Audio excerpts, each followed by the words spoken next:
Vamos a comenzar a hablar de la naturaleza de la materia. Para poder hablar de la naturaleza de la materia, tenemos que recurrir a la teoría atómica tradicional, por lo cual vamos a ver toda la evolución en el estudio del átomo. ¿Por qué? Porque vamos a hablar de átomos y de moléculas. Vamos a ver cómo fue evolucionando el estudio del átomo a través de la historia, y para ello vamos a recurrir al uso de modelos estructurales. Pero vamos a aclarar que cuando hablamos de modelos, no estamos hablando de una reproducción en miniatura de lo que tenemos en la realidad, sino que es una estructura imaginaria que nos representa y nos explica una realidad. Los modelos, muchas veces hay cosas que no pueden, hay realidades que no pueden explicarlas, y por lo tanto deben ser o modificados o directamente cambiados. El estudio del átomo, o la idea de la existencia del átomo, comenzó en el año 400 antes de Cristo en la antigua Grecia. Los filósofos griegos fueron los que empezaron a plantearse cómo estaba formada la materia.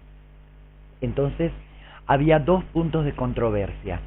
Uno, si la materia era continua o si era discontinua. Ese era uno de los puntos de controversia. ¿Y qué significa que la materia sea continua o discontinua? Los que pensaban que era continua decían que la materia se podía dividir en porciones cada vez más pequeñas y que no iba a existir un límite para la división. Mientras que las corrientes que pensaban que la materia era discontinua consideraban que se podía dividir hasta un cierto límite, una unidad, a partir de la cual no se podía dividir más. Y es a lo que finalmente llamaron átomos. Otra pregunta que se hacían era si la materia era continua o discontinua, es decir, si era infinitamente divisible o si solo se podía dividir hasta un límite, una partícula que ya no pudiera dividirse más. Por ejemplo, pensaban en una pared. Si le iban sacando uno por uno todos los ladrillos que formaban esa pared, lo último que iban a sacar era un ladrillo. Entonces ese ladrillo era la unidad fundamental para poder formar la pared. Entonces ellos que decían, ese ladrillo se puede dividir o es indivisible. Si dividían el ladrillo, ¿qué obtenían? Dos mitades de ladrillo, es decir, dos ladrillos más chiquitos, pero ladrillos. Entonces decían, la materia es continua. Sin embargo, analicemos este otro ejemplo. Imaginemos que tenemos un rebaño de ovejas. Si nosotros ese rebaño de ovejas lo dividimos en dos grupos, tendremos menos ovejas, pero siguen siendo ovejas. Si seguimos dividiendo el rebaño, tendremos cada vez menos cantidad de ovejas, hasta que se llegará un momento en el que tendremos una sola oveja. Esa oveja es la unidad, vendría a ser el átomo, es el límite máximo de división de ese rebaño, porque si partimos al medio la oveja, ya no tendremos una oveja, tendremos un costillar y los cuartos traseros y delanteros de una oveja, es decir, tendríamos partes de la oveja, pero esa oveja no cumpliría sus propiedades, no respiraría, no viviría. Es decir, que esa unidad, si la podemos dividir, va a sufrir un cambio drástico. Si comparamos al rebaño con la química, el rebaño es una porción de materia y cada una de las ovejas es la unidad, es el átomo. Por lo tanto, nuestra materia es discontinua. Si la materia fuera continua, al cortar esta oveja al medio tendríamos dos ovejas más chiquitas. Y sabemos que no es así, no es posible. Existían dos puntos de controversia, como dije, y el otro era con respecto a la diversidad de sustancias, la cantidad de sustancias que existen en la naturaleza, en el universo. esa cantidad tan grande de sustancias, hoy sabemos que está formada por la combinación y las uniones de un poquito más de 100 átomos, de 100 elementos, que son los que figuran en la tabla periódica. Ahora bien, se planteaba si en aquellos años, estamos hablando 400 años antes de la era cristiana, si existía un solo principio para todas las sustancias, es decir, si existía un solo principio que tomaba diversas formas para transformarse en las distintas sustancias que existían, o si existían infinitos principios, es decir, un principio para cada una de las sustancias, un principio para cada sustancia de la naturaleza. Había dos corrientes filosóficas en ese momento. La primera era la de Aristóteles. Aristóteles decía que todas las sustancias estaban formadas por cuatro elementos, que luego agregó un quinto elemento. Esos elementos eran agua, tierra, aire y fuego. Luego él agregó otro elemento,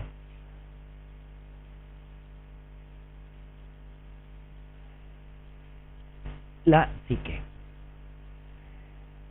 La psique era el elemento que le daba vida a los seres vivos y que por lo tanto no estaba presente en el reino mineral, y que en el caso particular del hombre le daba la capacidad de raciocinio, de razonamiento, la capacidad de pensar. Entonces, de esta manera, la combinación de estos 5 elementos era la que formaba todas las sustancias que existen en el universo. Y él consideraba que, por ejemplo, si hablamos de la materia agua, estaba formada solamente por el elemento agua. Si hablaba de la materia aire, solamente estaba formada por el elemento aire. Pero si hablaba, por ejemplo, de la materia nube, él decía que estaba formada por aire, por agua y por fuego. ¿Y qué explicación daba? Por aire, porque era muy liviana, era etérea y la nube flota. Por agua, porque en algunas ocasiones de la nube cae agua cuando llueve. Y por fuego, porque también de ella pueden caer rayos en ocasiones, y esos rayos ocasionaban incendios en los campos, en los cultivos, etc. Por ejemplo, consideraba la sustancia madera. Decía que la sustancia madera, la materia madera, estaba formada por tierra, porque es sólida, por agua, porque tiene savia, por fuego, porque emite fuego cuando se quema, y por aire, porque se desprende humo. Si hablamos de la materia ser humano, contiene los 5 elementos. Contiene tierra porque es sólido, contiene también un poco de aire porque respiramos, intercambiamos gases, también formada por fuego, porque los seres vivos tenemos una temperatura, el ser humano tiene una temperatura corporal estable, constante. Por lo tanto, también contenía fuego, contenía agua, porque también tenemos líquidos corporales, y contenía también el elemento psique, que es el que nos da la capacidad de razonar y de pensar. Luego, la otra corriente literaria era la de Demócrito.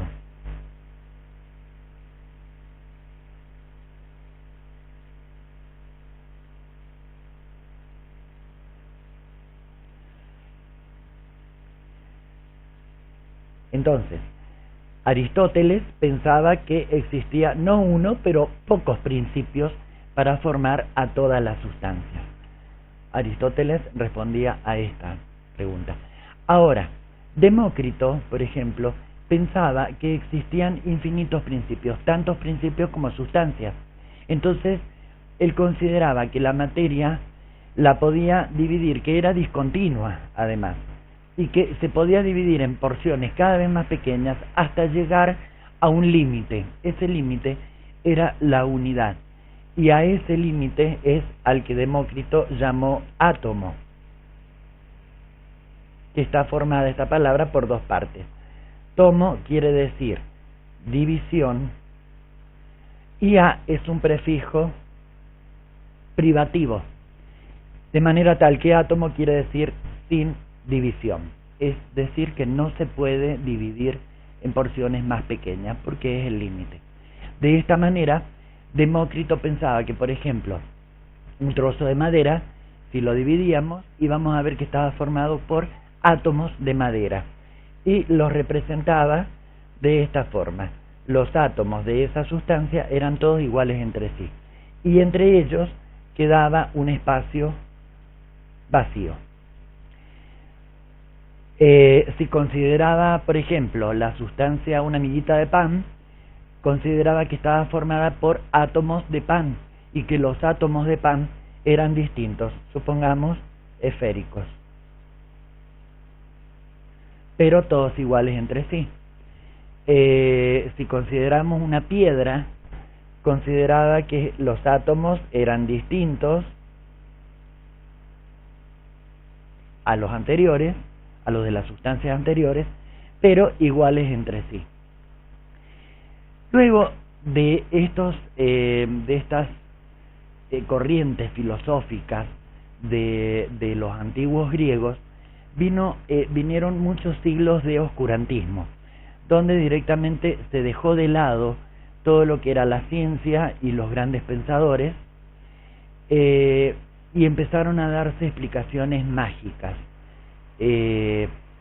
Por ejemplo, si había un incendio, todo lo que fuera malo lo explicaban como que era debido a la ira de los dioses, las tormentas. De todo le echaban la culpa a los dioses que estaban enojados. Otro tipo de explicaciones: cuando una persona se enfermaba, se podía pensar que estaba enferma por cuestiones de brujería, porque alguien le hacía algún tipo de daño. En todo este tiempo de oscurantismo, los químicos de la actualidad eran los alquimistas. La alquimia lo único que buscaba era producir reacciones químicas en búsqueda de la piedra filosofal. Bueno, y ahora, después de todos esos siglos de oscurantismo, los estudios fueron retomados al inicio del siglo XIX, por allá por el año 1803, 1805. Después de todo este tiempo de oscurantismo, al inicio del siglo XIX, como dijimos, en 1805 aproximadamente, Dalton retoma el estudio del átomo y se basa fundamentalmente en la teoría en la corriente filosófica que sostenía que la materia era discontinua. Dalton, basado en las leyes gravimétricas que ya se conocían, en el concepto de elemento que había dado Boyle, enuncia lo que él llamó teoría atómica congruente. En honor a él, en la actualidad se la conoce como teoría atómica de Dalton, y también se habla de la teoría atómica atómico-molecular clásica. La teoría congruente que propuso Dalton constaba de 4 postulados. El primer postulado decía que la materia es discontinua y que está formada por partículas muy pequeñas llamadas átomos, que no podían dividirse por ningún procedimiento físico conocido. En su segundo postulado, dice que los átomos de un mismo elemento son idénticos entre sí e iguales en peso, y que los átomos de elementos diferentes tienen propiedades diferentes, diferente peso, diferente afinidad. Por ejemplo, él decía que los átomos de un mismo elemento son idénticos entre sí, iguales, y que tienen el mismo peso, la misma masa.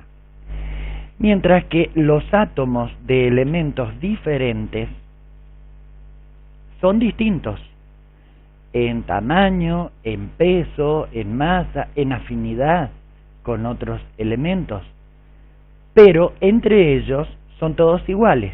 Es decir, los de un elemento son todos iguales entre sí, los de otro elemento son todos iguales entre sí, pero entre dos elementos diferentes los átomos son diferentes. Y él hacía mucho hincapié en la masa del átomo, es decir, en el peso de los átomos. En su tercer postulado dice que en las reacciones químicas los átomos no se transforman en otro tipo de átomos diferentes y que tampoco se crean ni se destruyen.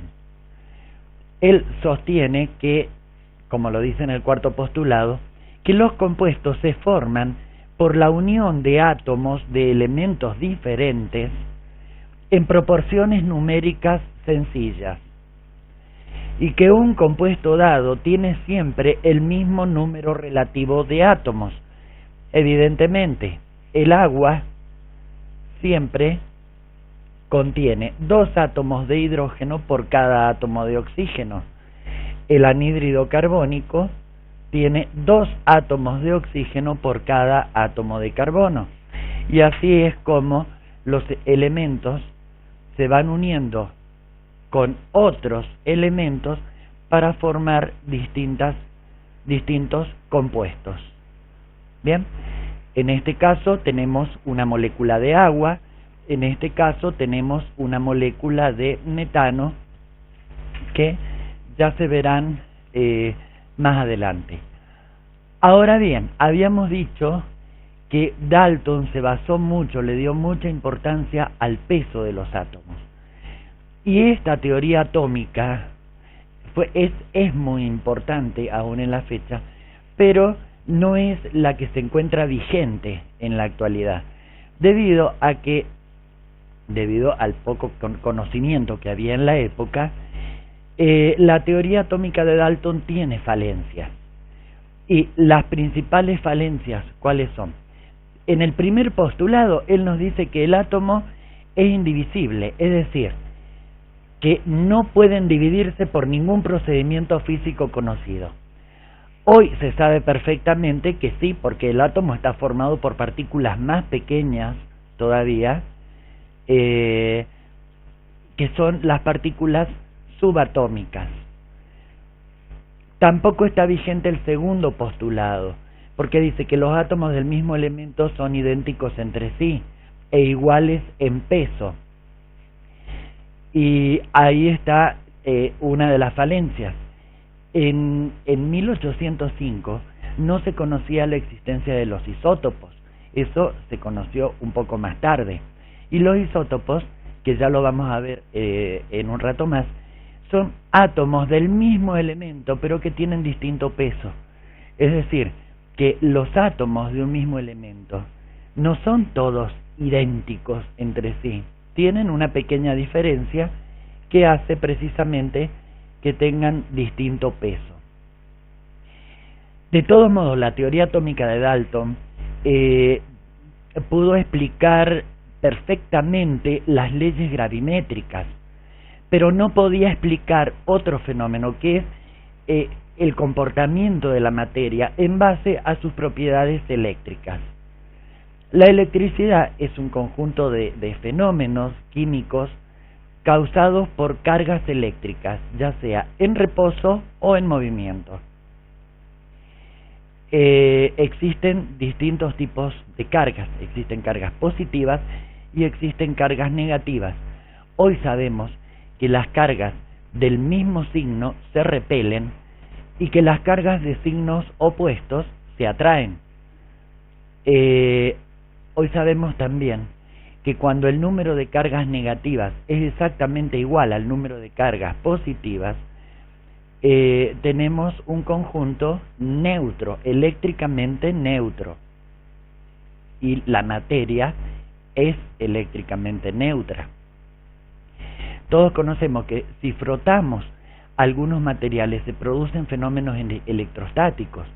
Por ejemplo, cuando nos peinamos con el cabello seco, decimos que el cabello se electriza y al acercar el peine atrae a los cabellos.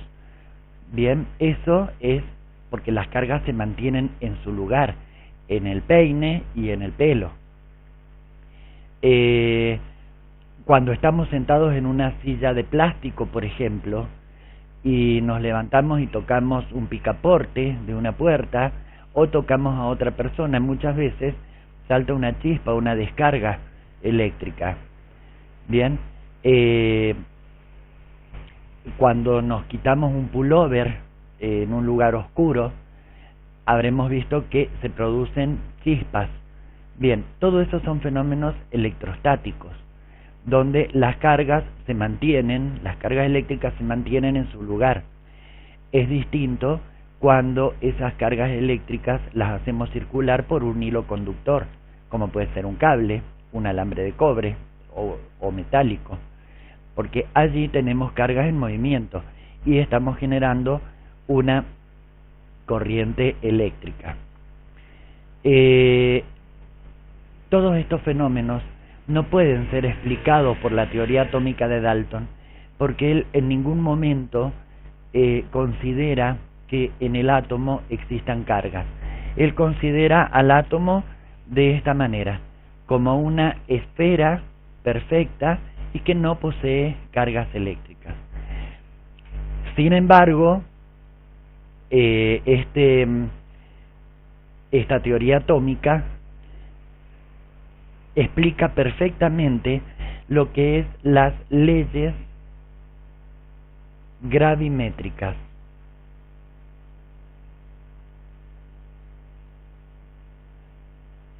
Entre ellas, por ejemplo, la ley de la conservación,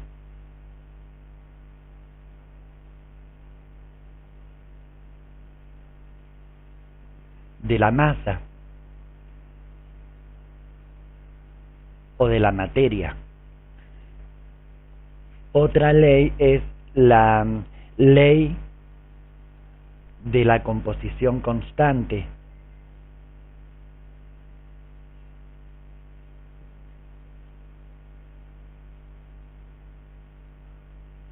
La ley de las proporciones definidas.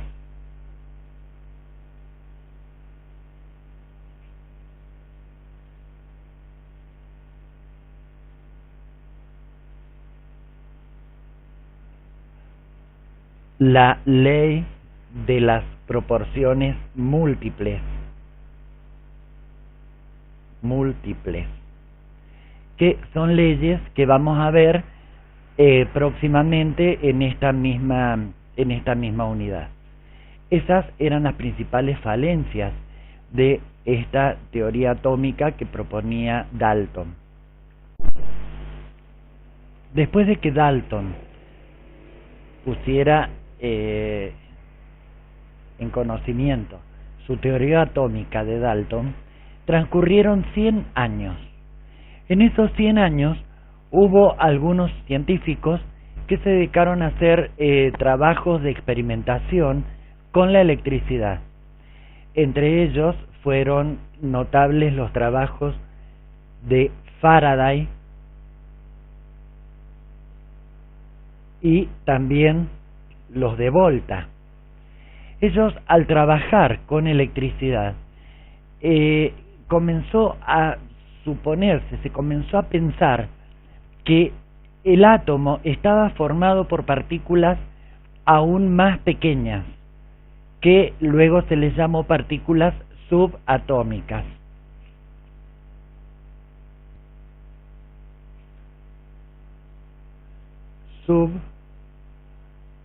Subatómicas.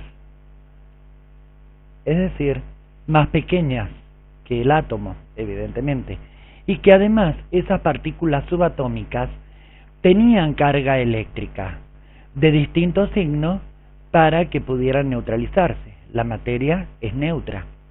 Además, se suponía que debían existir esas partículas y con cargas como constituyentes de la materia, ya que la electricidad se obtenía justamente a partir de la materia. En ese intervalo de tiempo entre Dalton y Thomson, que es quien va a proponer el próximo modelo, surgieron también aparte de estos trabajos, la definición que dio Stoney de la corriente eléctrica, diciendo que la corriente eléctrica era una circulación de cargas eléctricas a través de un hilo conductor.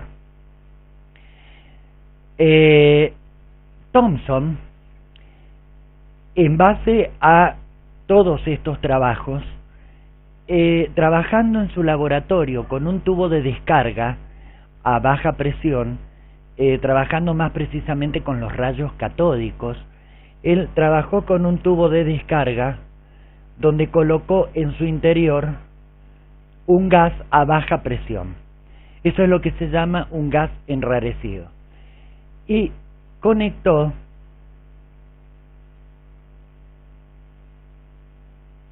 a una fuente de energía con provocando una elevada diferencia de potencial. Entonces se producía desde el cátodo hacia el ánodo o electrodo positivo, se producía, este es el cátodo, que es el electrodo negativo, y este es el ánodo, que es el electrodo positivo. ¿Por qué no puso enfrentados los electrodos? Porque él quería saber de dónde salían los rayos, si salían del cátodo o si salían del ánodo. El tubo interiormente estaba cubierto con una sustancia finamente dividida, pulverizada, que podía ser sulfuro de zinc o wolframato de calcio.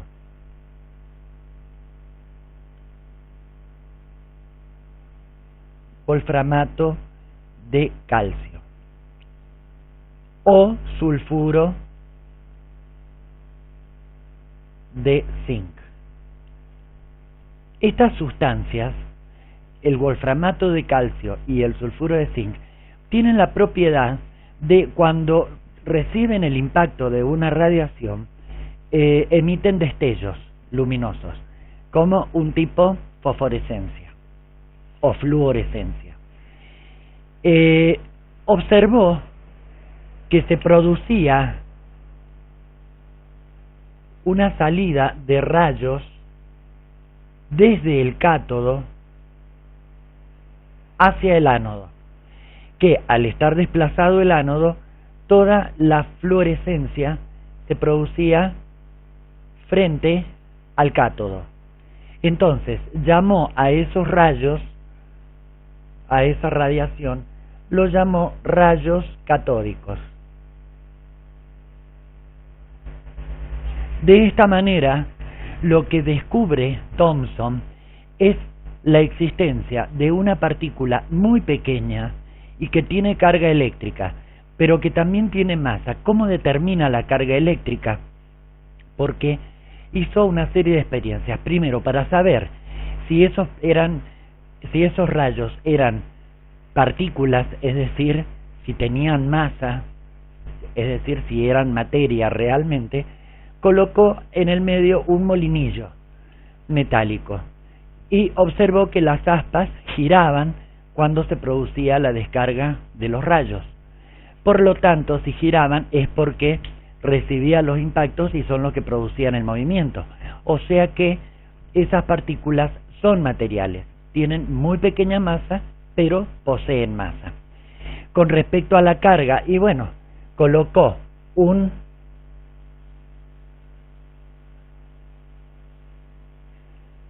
lo sometió a un campo eléctrico y observó que el campo eléctrico se generaba en este sentido. Observó que los rayos eran repelidos por el electrodo negativo y atraídos por el positivo, de manera que los rayos tomaban esta dirección, se desviaban hacia el electrodo positivo y la fluorescencia se desplazaba desde acá hacia acá, lo cual me indicaba que esos rayos, esas partículas, eran de carga negativa. Descubre así una partícula que tiene carga eléctrica negativa y a esa partícula la denominó electrón.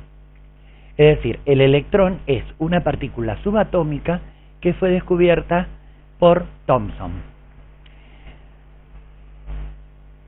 Es sabido que la materia es eléctricamente neutra y para que haya materia con carga eléctrica neutra, es decir, sin carga eléctrica, y esa materia tiene cargas negativas, tiene que tener la misma cantidad de cargas positivas de manera tal que se neutralizan. Así fue que Thomson sabía que en la materia existían ya los electrones con carga negativa. Por lo tanto, él propone un modelo atómico que era una esfera compacta, una esfera perfectamente compacta. Bien, esa esfera está cargada positivamente y en su interior, incrustados, tiene los electrones. Bien, es decir, los electrones con carga negativa. ¿Y qué cantidad de electrones? La suficiente para neutralizar a la carga positiva de esa masa. Es decir, que él se imaginaba que si cortaba al átomo por la mitad y observaba lo que había en su interior, iba a ver como si cortara un budín de pasas. Iba a ver la masa del budín, toda la masa del budín, y en el medio de ella incrustados los electrones, que se iban a observar como si fueran las pasas de ese budín. Por eso es que a este modelo de Thomson se lo llamó el modelo del budín de pasas, o también se lo conoce como el modelo sandía, bien imaginando que al partir una sandía, las semillas son los electrones que están incrustados. Bien, pero era una esfera compacta, cargada positivamente, y en su interior incrustados los electrones en un número suficiente para que el átomo quedara eléctricamente neutro, es decir, para compensar esa carga positiva. O sea que Thomson es el primero que relacionó el átomo con la electricidad, con cargas eléctricas. A continuación vamos a pasar a ver otro modelo que es en base a los trabajos que realizó Rutherford.